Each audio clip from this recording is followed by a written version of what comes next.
you all a Hunt for My Gollum boy update. PJ. The first of many that we'll do, little blogs along the way. Me Smalls. And Andy Serkis has been busy designing the film. He's going to direct it and obviously play Gollum. We've got a lot of the old team back again, familiar faces and some new faces. But Andy's doing a terrific job. It's looking amazing. The script is coming together really well, and I think it's going to be a really good film. It's a really good film. But that is not the only Tolkien movie that we're developing. You'll get there. We've actually got another film that we'll be making after Hunt for Gollum. So I thought I should tell you a little bit about that. Actually, why don't I get somebody else to explain it? Because we've got a very special partner that we're working with, and you can see for yourself. Hang on. There we go. Hello. Very special partner. Hi, Peter. No, God! No, God, please, no! No! No! No! Hey, Stephen. Hi, how are you? How are you doing? Good. I like all your Tolkien stuff on the wall there. That's that's hard. Oh, thanks. This is just part of the collection. So I was just explaining to the folks about the next Tolkien movie after Hunt for Gollum, and the fact that we've partnered up with you to develop the script. So yeah, I'm pretty happy about it. Shall I tell people what the story is? As much as you want. Yep. I will, as much as I can. You know what the books mean to me and what your films mean to me. But the thing I found myself reading over and over again were the 6 chapters early on in the Fellowship that y'all never developed into the first movie back in the day. It's basically the chapter is 3 is Company through Fog on the Barrow Downs. And I thought, oh, wait, maybe that could be its own story that could fit into the larger story. Could we make something that was completely faithful to the books while also being completely faithful to the movies that you guys had already made? And I started talking it over with my son, Peter, who's also a screenwriter. And we worked out what we thought would work, especially as a framing device for that story. And it took me a few years to scrape my courage into a pile to give you a call. But about 2 years ago, I did. You liked it enough to talk to me about it. And ever since then, the two of us have been working with the brilliant Philippa Boyens on how to develop this story. And we recently took it to Richard Brenner at New Line and Pam Abdy and Mike DeLuca at Warner Brothers. And I could not be happier to say that they loved it. And so that's what we're going to be working on. Fantastic. Now, are you sure you've got the time, though? Because, that I did not think I would have the time. As much as I love it, I knew I couldn't do that and do the show at the same time. But it turns out I'm going to be free starting this summer. Well, isn't that fortunate? Isn't that a you catastrophe right there? So, all right. That's probably enough. I think we don't need to listen to the rest of that. I don't think there was anything important after that. I buy when I need to be bludgeoned to death. That's so funny. Oh my gosh! Because especially the no, Jenna, no. the troll room. Jenna was saying that don't talk bad about Peter Jackson, and I was like, oh no, Jenna doesn't know. No. Sorry to break the bad news to you.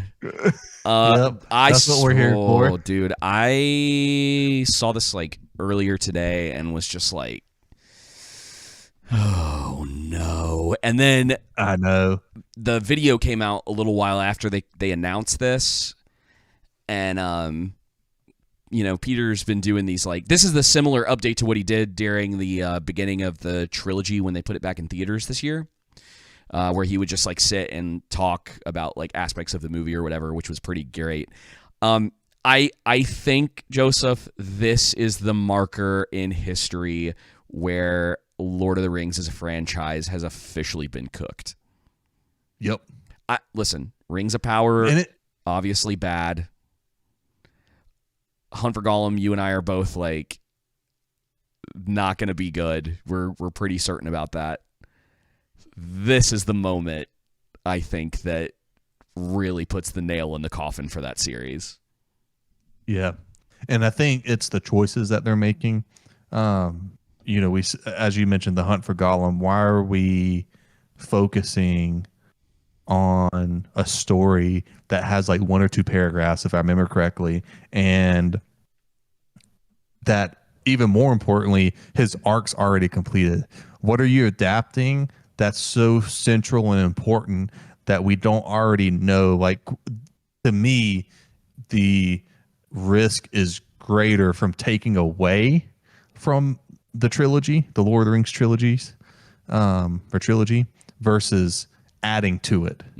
And so that doesn't make any sense. Now with this, basically they're going to cover the Barrow Downs and Tom Bombadil. That's what they're going for. And so, it's probably going to be some, probably open with Eleanor, Sam's daughter, stumbles upon, the Red Book somehow that describes their experience and what they went through, and they go back in time somehow. And so while the concept is a bit interesting in the sense of covering the Barrow Downs, and the fact that Stephen Colbert does take it away the political side, mind you, just focusing on his personal passion for Lord of the Rings and his personal Catholic faith, although that doesn't seem to allegedly. Allegedly, I saw someone. Oh, sorry. Go ahead. And it doesn't seem to penetrate to his. I gotta say, caveat this with, I don't spend a lot of time listening to Stephen Colbert. Right. What I have seen of him, my limited amount I've seen of him, for the past years and years and years, it doesn't seem like that faith affects his public beliefs. I could be wrong on that. Just with what I've seen. I mean, yeah, I would agree. But Lord of the Rings seems to be the only things he doesn't have brain rot about. And so it's possible that he could tell a faithful adaptation. However,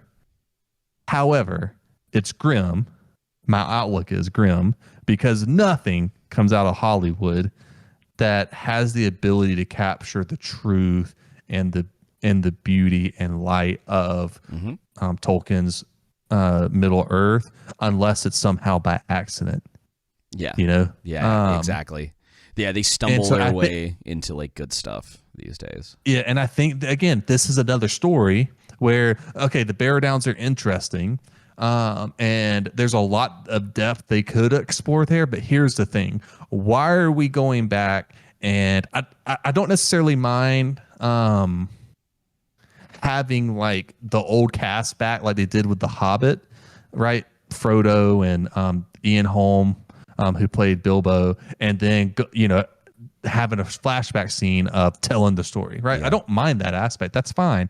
I don't mind if they bring the old cast back in that way, like if they were to bring Viggo back and he's telling his son a story. But it's just the fact that we're going back to the trilogy again, in my opinion, get away from it.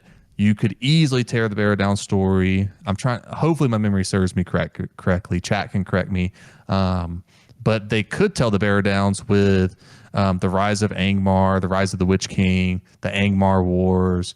Another story they could tell would be the War in the North, which still kind of ties into the trilogy some if they wanted to go that route, but it's a completely brand new story.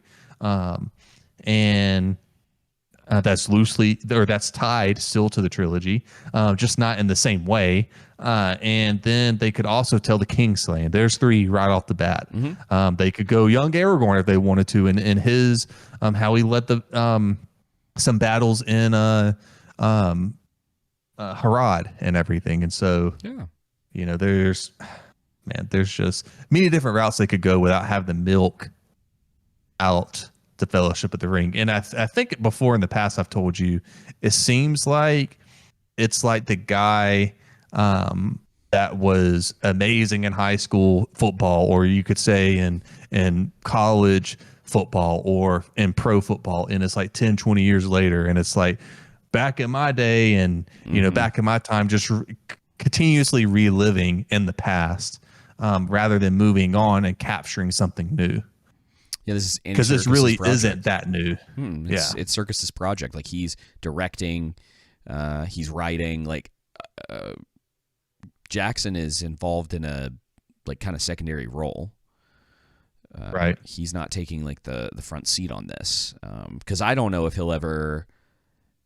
He's talked about how he doesn't want to, or he hasn't really directed much of anything since his his DP died, and this is kind of continuing that. So, you know, and this whole thing, like, it's so funny because someone was like, Stephen Colbert says that he's a fan of Lord of the Rings. He also claims to be a fan of comedy.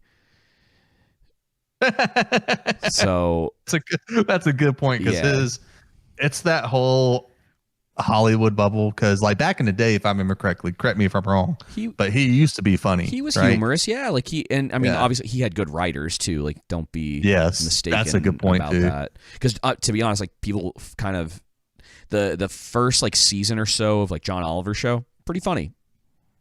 Yep. Pretty funny. John Oliver's. I didn't watch that. Sorry, I was thinking Jon Stewart. Oh yeah, they all had better writers. This was before they all like politics completely took over their lives, and they all thought that everything was like coming to an end. You know, they used to have like a better sense of the world, and it's just not. They don't have that anymore. Everything turned and it got put through a specific lens.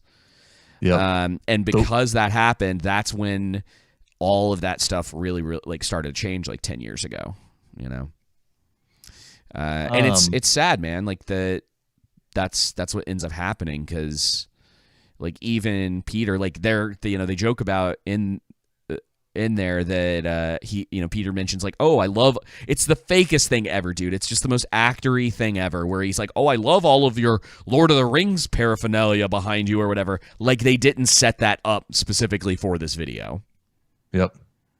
Didn't add in, there's like a little like you can't see it in this shot, but like there's a little like troll dude like on the stand behind Stephen Colbert. And you're just like, oh, okay, yeah. It's like, all right, I don't believe. And dude, ever since, and I need to look it up. If I can, we'll try to do that next week. Someone had mentioned that Colbert did a bunch of positive interview stuff for Rings of Power, and I don't remember that. But I didn't have time to look into it this week. Okay, so we can talk. We'll talk about that next week if it exists, and we'll go through those videos because I think that would be hilarious. If I can find them. But yeah, man, I don't have much else to say about this other than it's just, like I said, I have no faith in this. I don't have faith that anyone can.